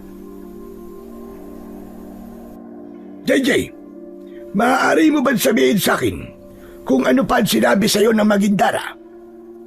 Meron ka bang hindi inaamin sa amin? Bukod sa mga nagdidinamita, bakit kailangan mong protektahan ang dagat? Napatingin ako kay tatay. Bigla akong kinabahan. Gusto kong sumagot nang wala, pero parang may pumupwersa sa lalamunan ko na ilabas ang totoo. Parang ang dila ko ay may sariling isip dahil sa epekto ng musikang narinig ko kanina. Opo, meron. Ano yun, anak? May hindi ka pa sinasabi sa akin? Ibinigay po niya sa akin ng plauta para makahuli kami ng maraming isda. Ibinigay niya po ang plauta para malaman ng mga kauri niya na kami ay kaibigan. At saka... Saka ano, anak? Sabi po ng Magindara, yung mga nagdidinamita daw po, may kasama silang lalaki na may malakas na kapangyarihan na kinatatakutan din ng mga aswang sa dagat. Delikado daw po siya. Hindi daw nila mapipigilan ito dahil nasusunog sila sa orasyon na ginagawa ng lalaking yun. At ikaw ang makikipaglaban sa lalaking yun? Ano namang alam mo sa pakikipaglaban sa mga taong may kapangyarihan? Mang Siling, pwede bang kunin mo na lang yan? Baka mas kaya mo lumaban dahil alam mo kung paano gamitin ang bagay na yan. Hindi pwede, Frankie. Ang bagay na ito ay ipinagkaloob sa anak mo. Hindi ito pwedeng kuhanin o angkinin ng sino man. Siya ang pinagkatiwalaang maging protektor ng karagatan. Sa kanya ito ibinigay dahil alam ng Magindara na si JJ ang tanging tao na makatutulong sa kanila laban sa masamang lalaki na ito. Tama po si Mang Siling, tay. Saka, kung di ko po gagawin ang misyon ko, delikado po tayong lahat. Gising na po ang hari ng dagat. Kapag hindi tumigil ang mga nagdidinamita, Palulubugin po ang baryo natin. Yan po ang sabi ng Magindara sa akin, Tay. Bakit ngayon mo lang yung sinasabi, anak? Ano ka ba naman? Pinag-aalala mo naman ako eh. Talagang ayaw ko po talagang sabihin kasi alam ko po mag-aalala kayo eh. Sorry po, Tay. Anong masasabi nyo? Di ba't mahusay naman ang kapangyarihan ng plauta? Pero, Mang Siling, paano naman po nakakatulong yun sa pagpuksa po ng kalaban? Doon naman papasok ang ikalawang kapangyarihan nito. Ano hong kapangyarihan? Ang tugtog nito ay may kakayahang magpalayas o lumupig sa mga masasamang nilalang na magtatangkang sumira sa dagat. Yun lang ho. Bakit naman hindi may detalye, Mansiling, kung ano po ang kaya niyan? Paano pong tutugtog lang? Mamamatay na po agad ang kalaban dahil doon? Hindi ko na kailangan sabihin kasi malalaman at malalaman din niya ni JJ. Siya na ang bahalang tumuklas nun. At ang pangatlong kapangyarihan. Meron pa? Ano naman po yun? Ang kapangyarihang makapanggamot. Talaga po? Wow! Madami po palang kapangyarihan ng plauta na yan. Abay, marami talaga. At ngayong nakita na kita, panahon na para gawin ko naman ang aking misyon. Ho? May mission din po kayo? Oo. Nung nabubuhay pa nono ko, siya nagturo sa akin kung paano tugtugin ang plauta. At bago siya namatay, may huling habilin siya sa akin. Kailangan kong ibalik sa dagat ang plauta na to at kailangan kong abangan ang pagbabalik nito. Kapag dumating ang panahon na mapasa kamay ito ng isang bagong tagapangalaga, ang misyon ko ay ituro sa kanya ang musika. Ako ang magiging gabay at guru mo, JJ. Talaga po? Ibig sabihin tong plauta na to ay yung plauta po na pagmamayari ng lolo mo ay iisa? Tumango siya sa akin, sabay ibinalik sa akin ang plauta. Tutulungan kita, JJ. Tuturuan kita kung paano to gamitin. Kailangan nating iligtas ang dagat at kailangan din nating iligtas ang baryo sa tiyak na kapamakan laban sa hari. Dahil kung pababayaan natin to, wala siyang ititirang buhay sa atin. Hindi na nag-aksaya ng oras si Mang Siling. Nang hapon ding yun, sinimulan niya ang pagtuturo sa akin. Doon kami pumwesto sa sala habang nakikinig lang si tatay at nanay sa isang tabi. Tinuruan niya ako kung paano ang tamang paghawak sa gintong plauta. Pati ang pagkontrol sa hangin ay itinuro niya. Paulit-ulit kong sinubukan ang mga itinuro niya hanggang sa makuha ko ang tamang tono. Masakit sa panga at nakakahapo sa dibdib, pero desidido kong matuto. Lumipas ang mga araw at naging routine na namin ito. Bago namin gawin yon, gigising kami ni tatay ng madaling araw para pumalaot. Tulad ng dati, palaging puno ang aming banyera ng malalaking isda habang ang iba ay hirap na makahuli. Maski ang mga nagdidinamita ay paunti ng paunti na din ang kanilang naiuuwi. Pagkatapos ay didiretso kami sa palengke para ibigay ang mga huli kay Mang Siling. Pagdating ng hapon, pumupunta siya sa bahay namin. Doon niya ako tuturuan ng iba't ibang klase ng tugtog. Meron para sa pagtawag ng isda. May himig para pakalmahin ang dagat. Sa panggagamot at iba pa. Habang tumatagal ay nagiging gamay ko na ang pagtugtog. Pakiramdam ko ay nagiging bahagi na ng katawan ko ang plauta. Pero sa kabila ng mapayapang takbo ng aming buhay, hindi namin alam na may nagbabadyang panganib sa amin. Isang umaga, halos lumubog ang gilid ng aming bangka sa bigat ng aming dala. Pagdaong namin sa aplaya, Agad na napansin ng mga tao ang aming mga huli. Uy, grabing dami niyan ah. Mabuti pa kayo dami niyong huli. Samantalang kami wala. Puro lubot at basura. Wala pang 5 minuto ay pinagkaguluhan na kami sa playa. Punong-puno kasi ang halos 5 banyera ng isda na ibinaba namin ni tatay sa bangka. Ang mga isda ay sariwa at malalaki. Sa gitna ng kasiyahan at ingay ng mga tao, biglang may dumating. Hinawi nito ang mga tao. Frankie! Frankie, pare! Oh, paring Lazaro. Bakit? May kailangan ka ba? Oo. Wala kami kasing masyadong huli ngayon eh. Kailangan ko ng patinda para sa mga suki ko sa bayan. Akin na lang lahat ng yan. Bibiling ko. Inilabas niya ang kanyang pitaka at binuksan yun. Ipinakita sa lahat ang madaming pera. Umiling si tatay at ngumiti ng tipid. Pasensya ka na paring Lazaro. Pero may nagmamay-ari na ng lahat ng huli namin. Maya-maya lang kukunin na to eh. Sino? Sisiling na naman? Hayaan mo na yon. Babayaran kita ngayon din. Cash. Dodoblein ko ang presyo. Basta sa akin mo ibigay. Nagbulungan ang mga tao sa paligid. Malaking pera ang iniaalok ni Mang Lazaro. Kung iba siguro ang kausap niya, baka pumayag kagad.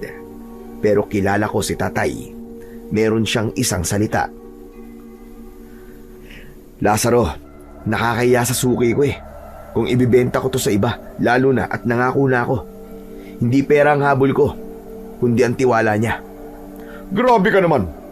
Ipapahiya mo ba ako dito? Para naman di tayo magkababaryo niyan eh. Masyado ka madamot. Paring Lazaro, hindi naman pagdaramot yun eh. Respeto lang sa kausap. Hindi bali sana kung wala akong pinangakuan eh. Ibibigay ko kagad sa ito. Ang sabihin mo, lumalaki na ang ulo mo dahil palaging puno ang bangka ninyo. Akala mo kung sino ka. Porket sineswerte lang kayo. Dito baka nakaraang araw. Napailing na lang si tatay at tinalikuran na si Mang Lazaro para ituloy ang pagbababa namin ng mga banyera. Pero hindi nagpapigil ang lalaki. Teka nga, paano ba kayo nakakahuli ng ganyang karami ha? Araw-araw ay puno ang mga banyera ninyo. Saan ba kayo nangingisda? Oo nga naman, Frankie. Ano ba sikreto nyo? Sabihin nyo naman sa amin.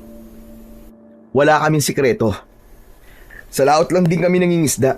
Swerte rin siguro talaga kami. Saka alam din siguro ng dagat na malinis kaming mangisda. Teka, hindi ko gusto tabas na dila mo ah. Parang sinasabi mo na kaya kaunti na lang ang nahuhuli namin ay dahil hindi kami malinis mangisda. Wala naman akong ibig sabihin doon, pre. Huwag mo masamain ang sinabi ko. Huwag masamain. Mukhang may pinatatamaan ka eh. Saka imposibleng swerte yan. Baka naman may tinatago ka sa amin. Wala akong tinatago, Lazaro. Kung ayaw mo maniwala, wala na akong magagawa doon. Pero pasensya na talaga. Hindi ko may bibenta sa iyong mga to. Padaanin mo na ako at kailangan ko may ayos tong mga huli ko. Maya-maya lang, nandito na ang mga tauhan ng suki ko. Wala nang nagawa si Mang Lazaro. Nakita ng mga tao na desidido na si tatay na hindi magbenta at wala siyang balak na sabihin kung may sikreto man siya. Kaya unti-unti na silang nagsialisan. Bumalik sila sa kani-kanilang mga gawain. Si Mang Lazaro na lang ang natira. Nakatayo lang siya at nakatingin kay tatay. Ang kanyang muka ay hindi maipinta. Habang abala kami sa pag-aayos, napansin ko ang kakaibang ikinikilos niya. Yumuko siya ng bahagya at tumingin ng diretso sa lupa. May ibinulong siya. Mahina lang ito pero sapat para mapansin ko ang galaw ng kanyang bibig. Hindi ko maintindihan ang sinasabi niya. Hindi ito pamilyar na salita. Para siyang nagdarasal. Pagkatapos niyang bumulong ay tumingin siya kay tatay. Nagtama ang aming mga mata. Isang nakakakilabot na ngiti ang ibinigay niya bago siya tumalikod at tahimik na lumayo. Kinagabihan, biglang nag-iba ang pakiramdam ni tatay. Nilagnat siya at napakataas at nagsimulang dumaing sa hapdi ng kanyang katawan.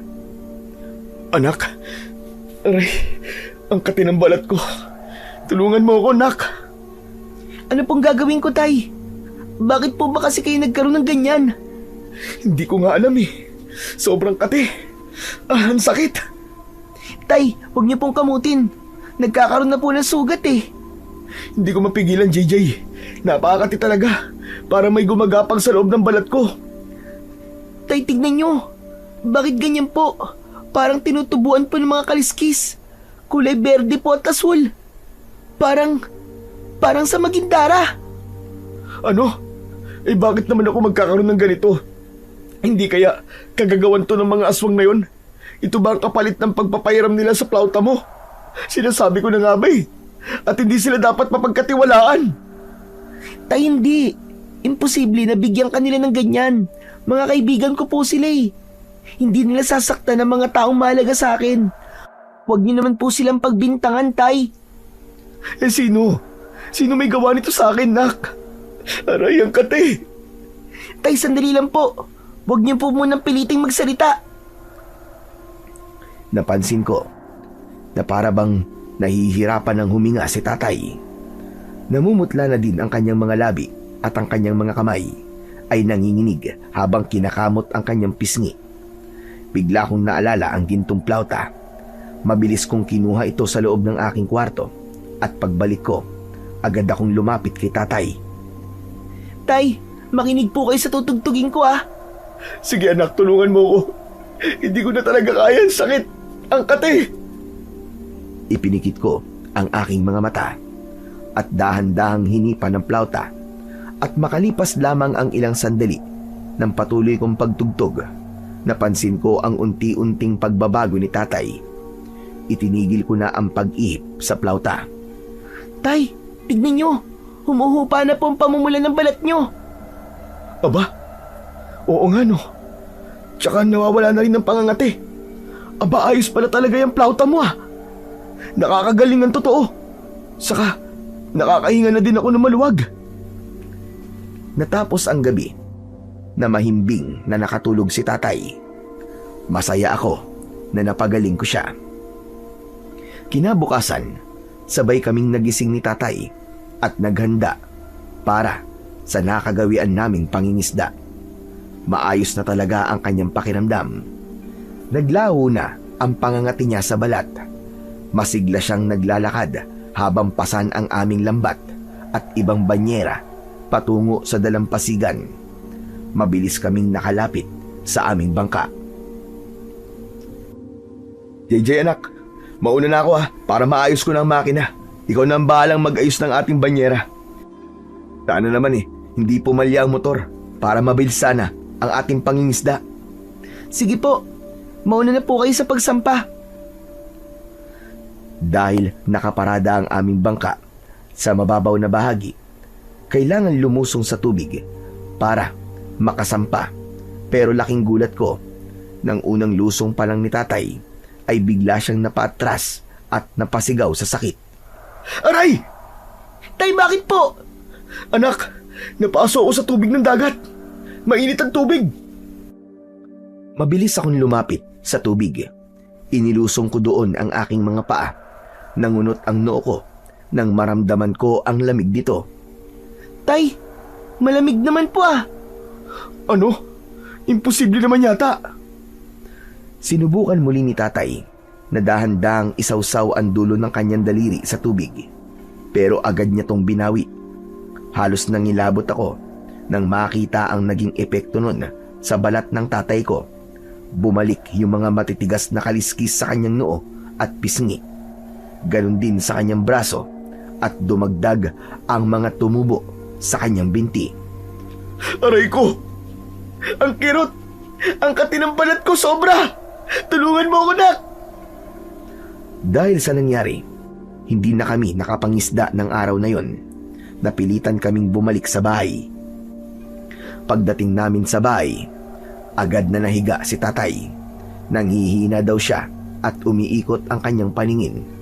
Sinubukan kong gamitin ulit ang plauta, pero laking pagtataka ko na hindi na ito tumatalab. Maghapon siyang nakahiga, nanginginig sa ginaw habang inaapoy ng mataas na lagnat. Sinubukan ni nanay na punasan ang kanyang noo ng basang bimpo, pero laking gulat namin na sa tuwing nadidikit ang tubig sa kanyang balat, namimilipit siya sa sakit. Wag! Tama na! Huwag niyo na akong punasan! Parang may mga karayom na mainit ang bimpo na ipinampupunas niyo sa akin! Pero tay, kailangan to para bumaba po yung lagnat nyo.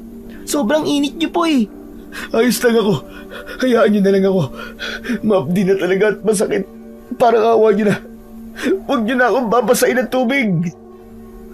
Awang-awa ako kay tatay sa mga oras na yon.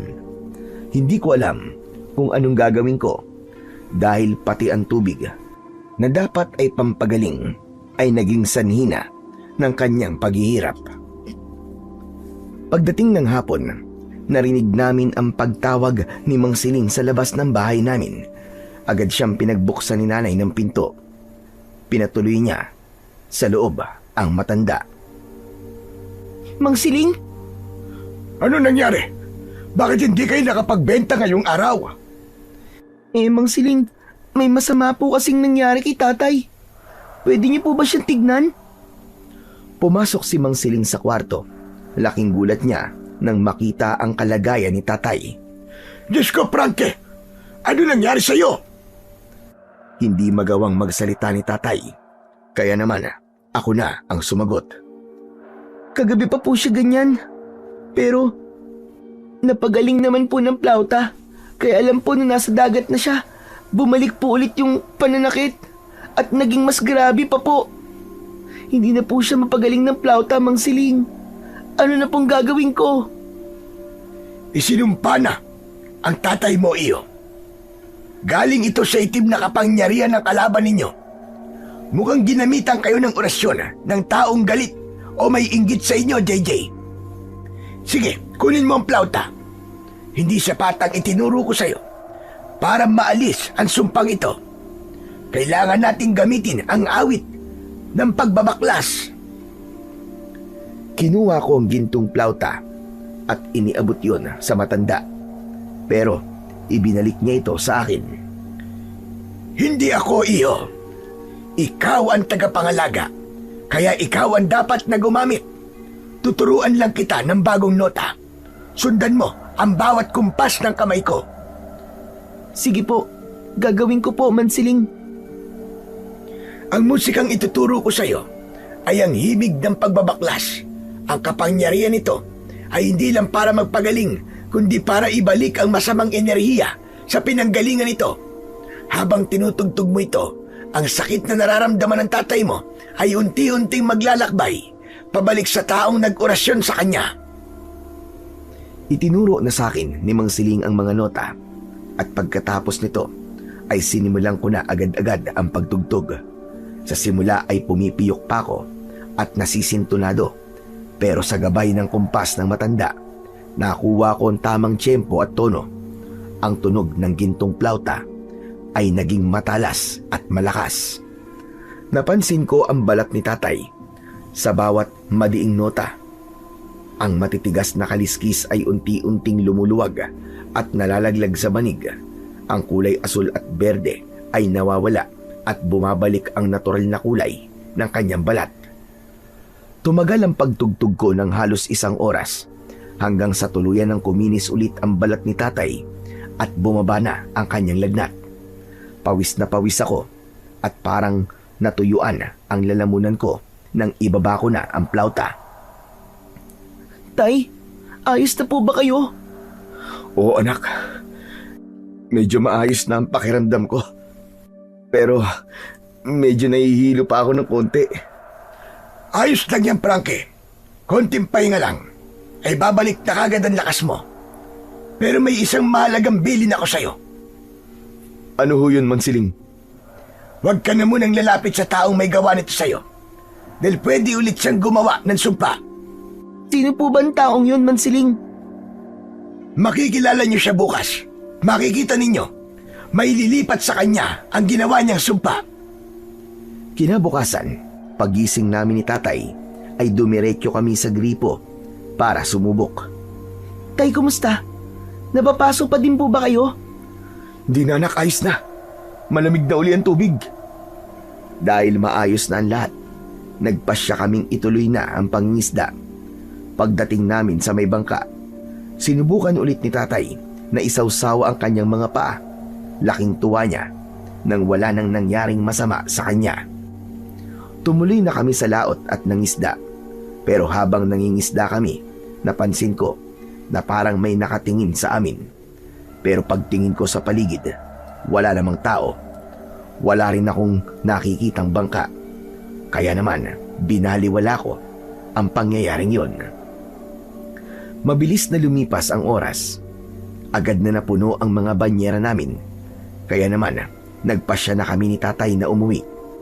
Pagdaong ng aming bangka, laking gulat namin nang makitang maraming tao ang naghihintay sa amin. Sila ang grupo ni Namang Lazaro.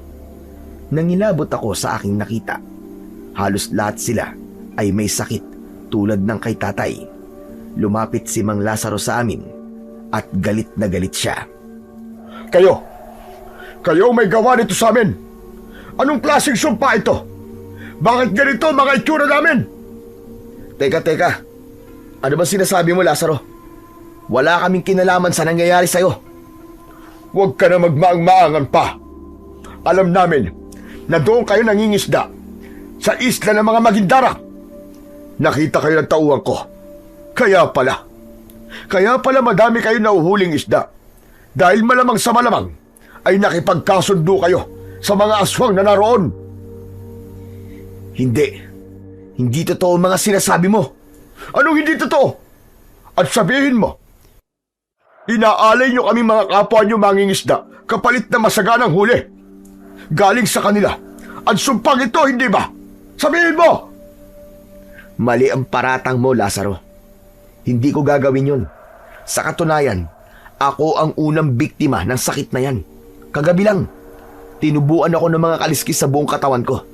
At hindi ako makatapak sa dagat dahil napapaso ako. Nagsisinungaling ka. Bakit ngayon wala ka ng sakit? Nawala na. Kasi ginamot ako. Ibinalik na ang sumpa sa tunay na may gawa nito. Anong ibig mo sabihin? Na kaming lahat ay kinulam ka? Kaya kami naman ang may kaliskis ngayon? Nagpapatawa ka ba?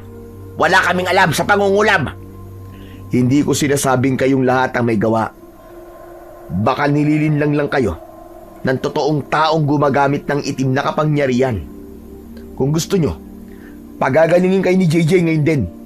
Pero tandaan nyo, kapag ginawa niya yon, ang sumpa ay babalik sa totoong may sala. Nagkatinginan ang mga mangingisda. Baka sa kanila ang pag-aalinlangan. Ano? Papayag ba kayo? Hindi pwede. Huwag kayo maniniwala sa kanya. Baka lokohin lang tayo niyan. At may kung anong mangyari sa atin. Kawawa naman ang itinuturo nilang may sala na wala namang kasalanan. Pero Lazaro, hindi ko na kaya kati. Parang kinakain ng balat ko. JJ Iho, sige na. Pagalingin mo na kami. Nagsimulang sumang-ayon ang iba pang mangingisda dahil sa tindi ng hapdi na nararamdaman nila. Wala nang nagawa si Mang Lazaro kundi tumahimik, pero kitang-kita ang panginginig ng kanyang mga kamay. Bumagitna na ako sa kanila. Inilabas ko ang gintong plauta at dahan-dahang inilapat sa aking bibig. Sinimulan ko ang pagtugtog ng himig na itinuro ni Mang Siling. Isang himala ang nakita ng lahat. Ang mga matitigas na kaliskis sa braso ng mga mangingisda ay nagsimulang maglaglagan sa buhangin. Unti-unting kuminis ang kanilang balat at nawala ang pamumula. Pero habang gumagaling sila, kabaligtaran naman ang nangyayari kay Mang Lazaro. Sa bawat nota na tinutugtog ko. Lalong kumakapal ang mga kaliskis sa kanyang katawan. Naging kulay itim na ang mga ito at nagsimulang bumalot na sa kanyang buong katawan. Dahil sa takot at sakit, mabilis siyang tumakbo papunta sa kanyang bangka. Narinig pa namin ang malakas na hiyaw niya nang tumapak siya sa tubig dagat, pero tiniis niya ang nakakapasong init ng tubig para lang makalayo sa galit ng mga tao. Hirap na hirap siyang sumampa, pero nang makasampa, agad niyang pinaandar ang makina. Mabilis na nakalayo. Tahimik ang mga kababaryo namin. Ngayon ay alam na nila ang katotohanan kung sino ang totoong nagdala ng sumpa sa aming lahat. Samantala, babalik na sana kami sa bangka para ayusin ang mga huli namin, pero biglang dumating si Mang Siling. Nanlaki ang mga mata niya nang makita ang papalayong bangka ni Mang Lazaro. Kinakabahan ako. Mukhang may hindi magandang gagawin ang Lazaro na yon. Agad niyang inutusan ang mga tauhan niya na alisin lahat ang mga banyera ng isda sa bangka. Nang wala ng laman ng bangka, agad siyang sumakay. Dali! Sundan natin ang lalaking yon! Hindi pa man kami nakakasakay, ay may narinig na kaming malakas na pagsabog sa laot. Sa muli nilang pagtingin sa dagat, ay wala na doon si Mang Lazaro. Nagpatuloy ang sunod-sunod na pagsabog ng dinamita. Hindi! Sa isla po nang gagaling ang mga pagsabog! Mabilis kaming sumakay sa bangka.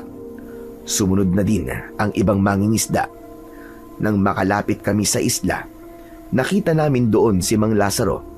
Galit na galit siyang naghahagis ng mga pampasabog. Halos ubusin niya na ang laman ng kanyang bangka. Sisirain ko ang lugar na ito! Walang makikinabang dito! Yan ay isinusumpa ko!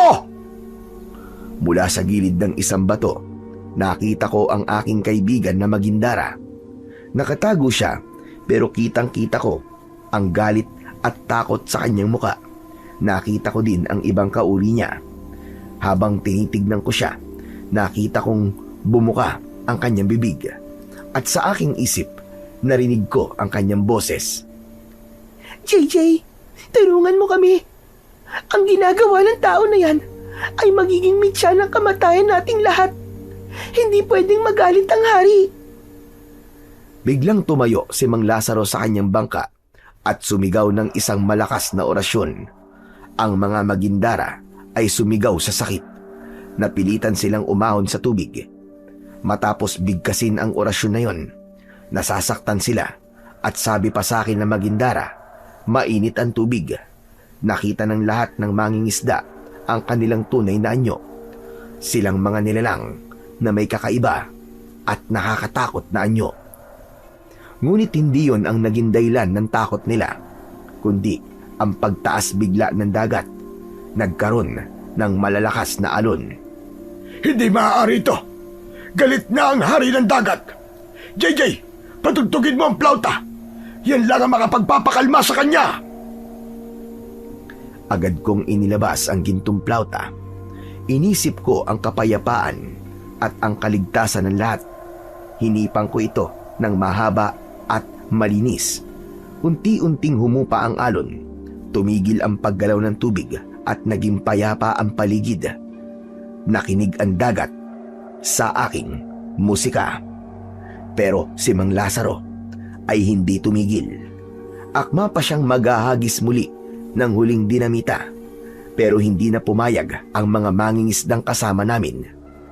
Tumigil ka na, Mang Lazaro! Tigilan mo na ang kaibangan mo! Kayo ang tumigil! Mga walang utang na loob! Matapos kayong kumita ng pera sa akin, ganito pa ang igaganti ninyo! Mga hayop kayo!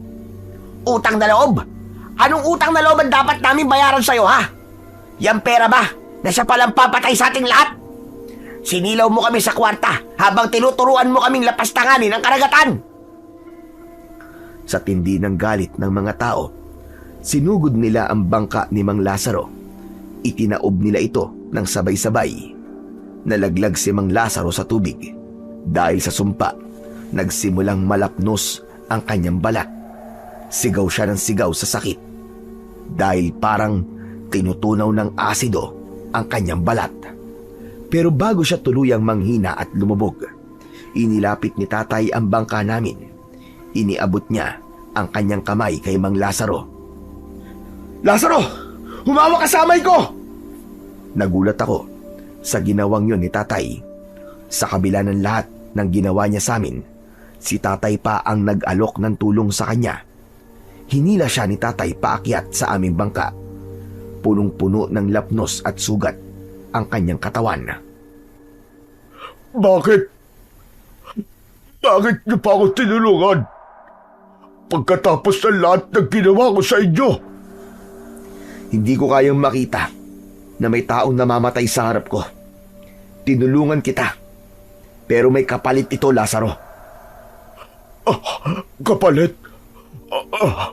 Anong kapalit? Kailangan mo magbago. Alisin mo ang sumpa sa mga kaibigan natin.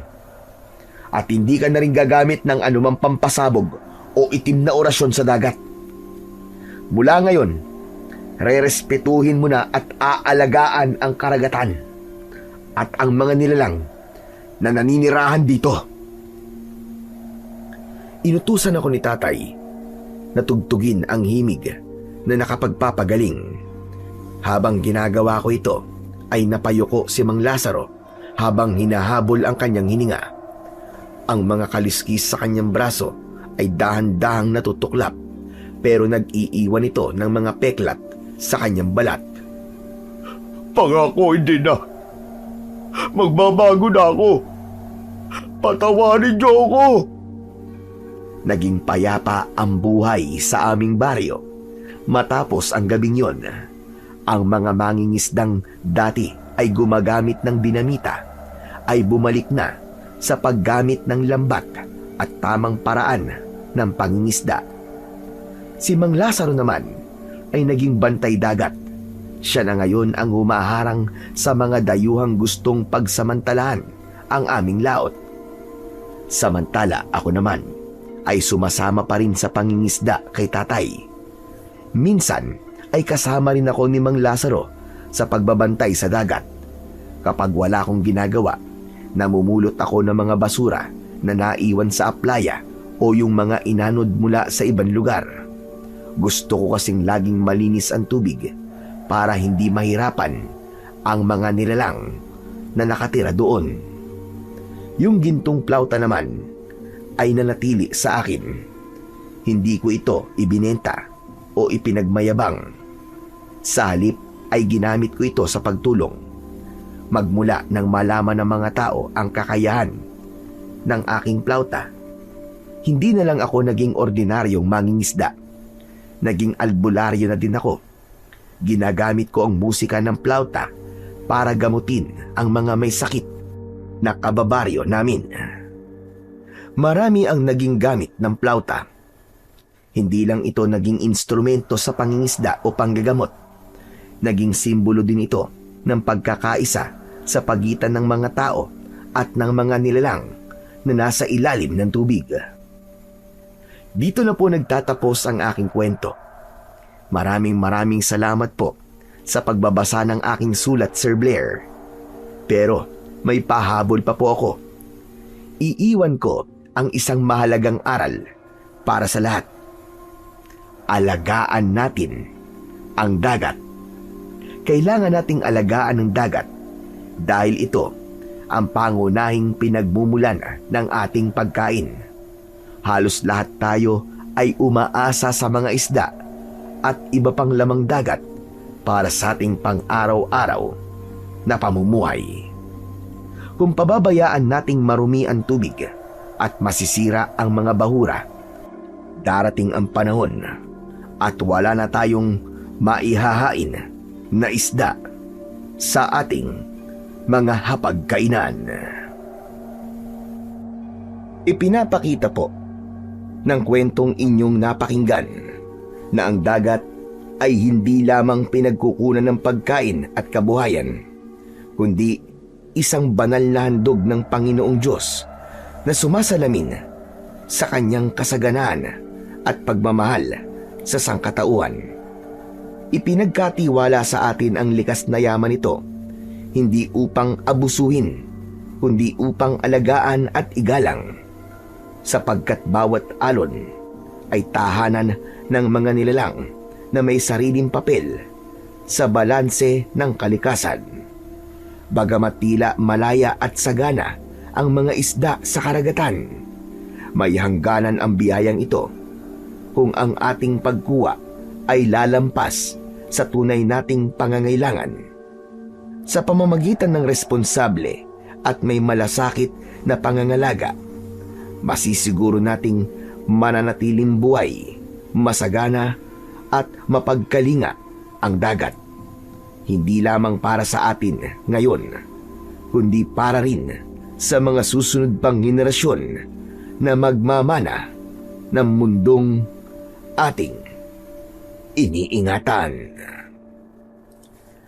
Maraming salamat po sa walang sawang pakikinig at suporta sa aking mga YouTube channel na The Voice Addict at mga kwento ni Apong Isaak.